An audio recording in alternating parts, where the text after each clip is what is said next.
হে সংসদ, আপাতত তোমাকে সালাম দিয়ে চলে গেলাম।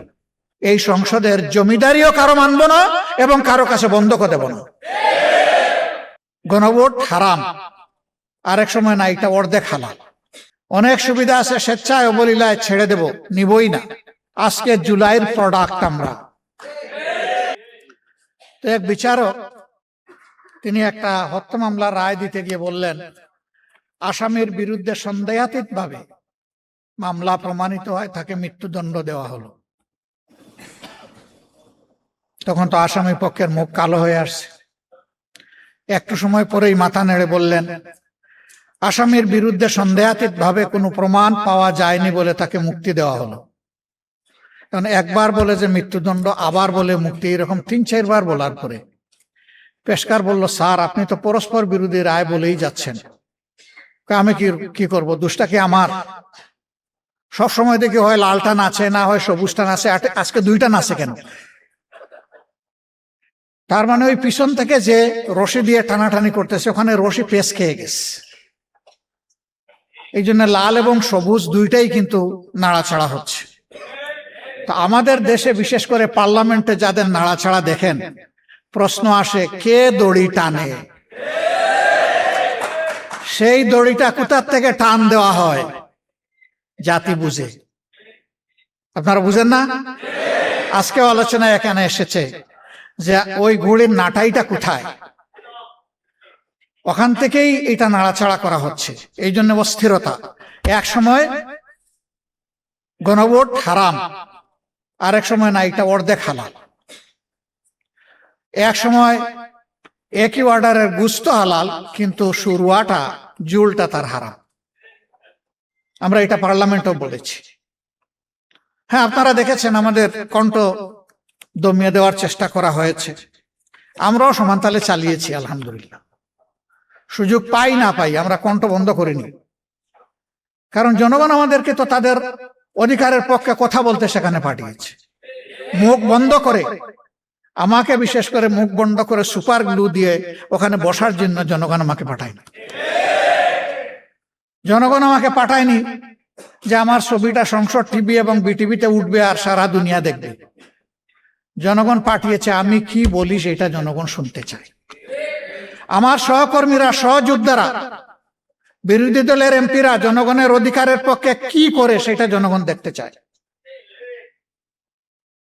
আমরা আপনাদেরকে কথা দিচ্ছি, আমরা সংসদে যাওয়ার আগেই বলেছি এই সংসদের বিভিন্ন ধরনের সুবিধা নেওয়ার জন্য আমরা এখানে যাচ্ছি না।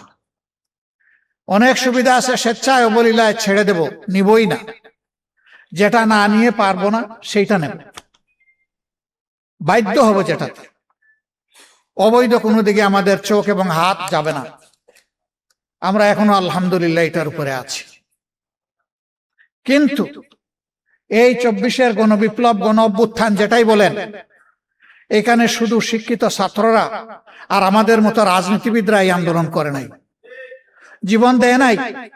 আপনাদের দোয়া মাবুদের মেহেরবানি, 1400-র মধ্যে মিনিমাম 1200 শহীদের বাড়িতে আমার ব্যক্তিগতভাবে যাওয়ার সুযোগ হয়েছে।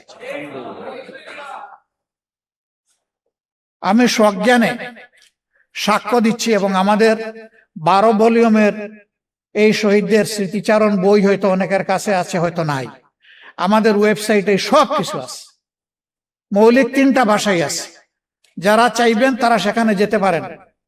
যারা দুনিয়া থেকে বিদায় নিয়েছে শহীদ হয়ে, তাদের 62 ভাগ শ্রমিক। তারা কি কোটার বৈষম্যের বিরুদ্ধে নেমেছিল?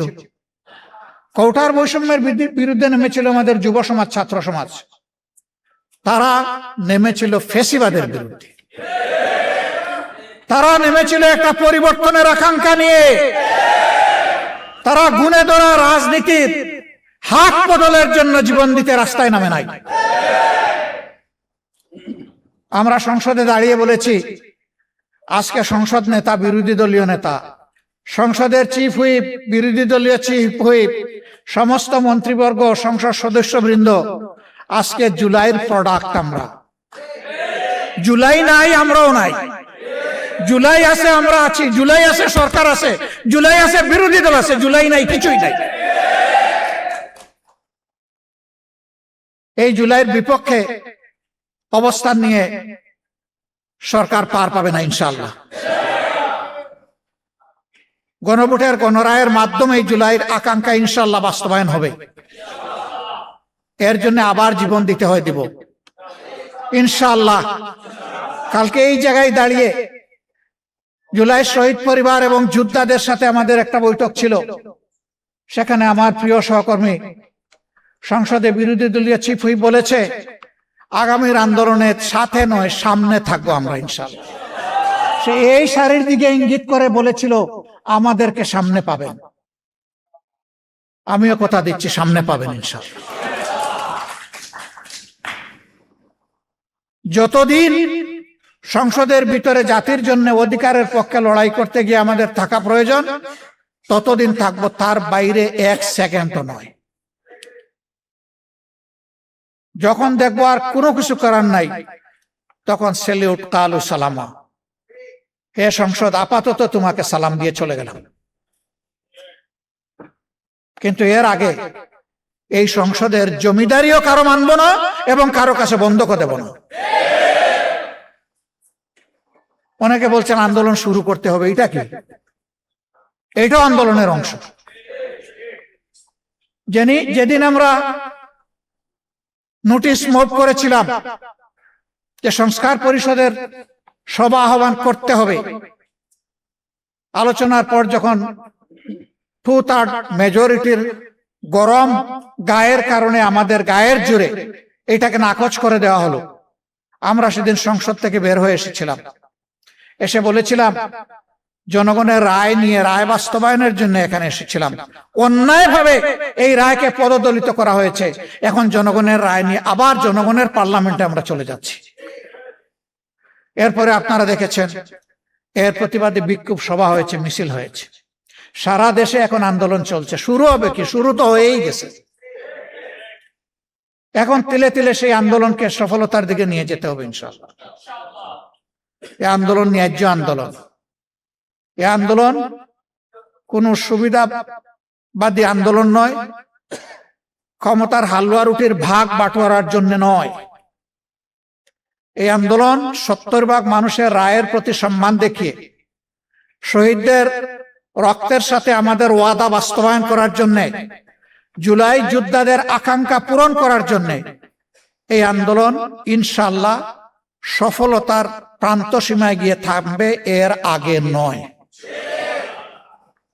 এবং সেই আন্দোলনের সফলতা নিয়ে আমরা গড়ে ফিরব।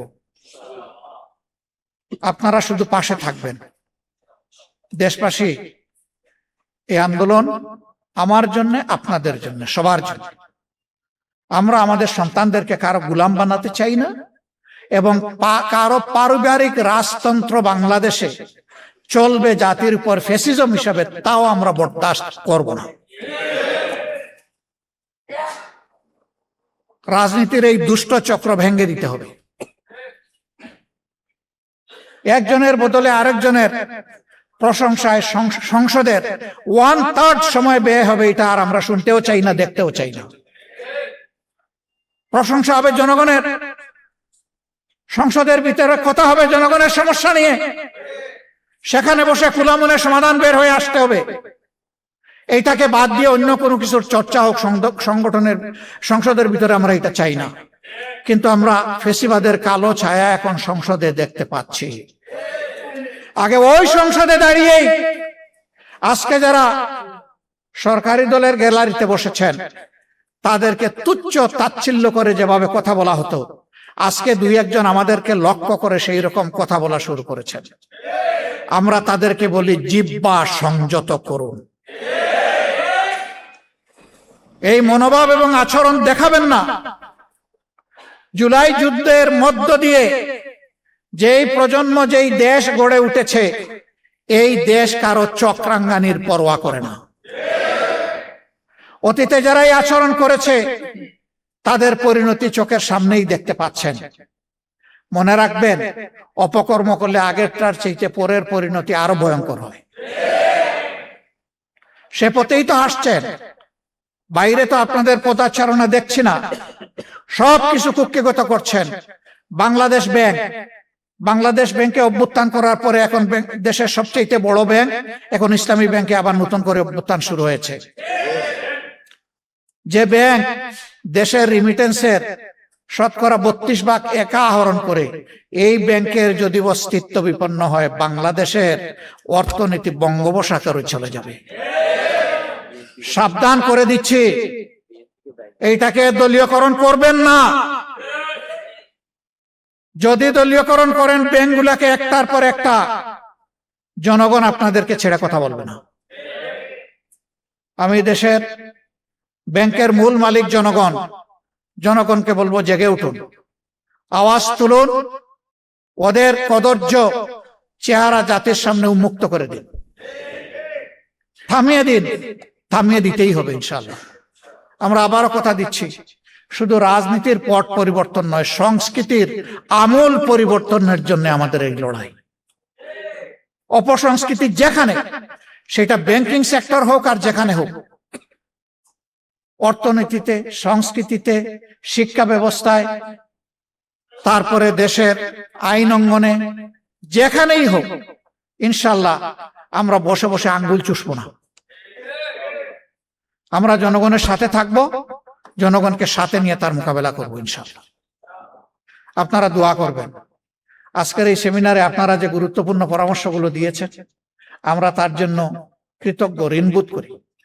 আপনাদের পরামর্শগুলো অন্তরে ধারণ করে আগামীর পথ চলা আমরা যেন নির্ধারণ করতে পারি, এবং সেভাবেই যেন আল্লাহ, মহান আল্লাহর পর ভরসা করে আমরা জাতির সাথে থেকে, জাতিকে সাথে নিয়ে এই দাবিগুলা যেন আদায় করতে পারি। আল্লাহ যেন তৌফিক দান করেন। আপনাদের সকলকে আমরা কৃতজ্ঞতা এবং ধন্যবাদ জানাচ্ছি। কথা কম, কাজ বেশি। কাজ শুরু হয়ে গেল, সফলতা নিয়ে গড়ে ফিরবো ইনশাআল্লাহ। আসসালামু আলাইকুম ওয়া রাহমাতুল্লাহ।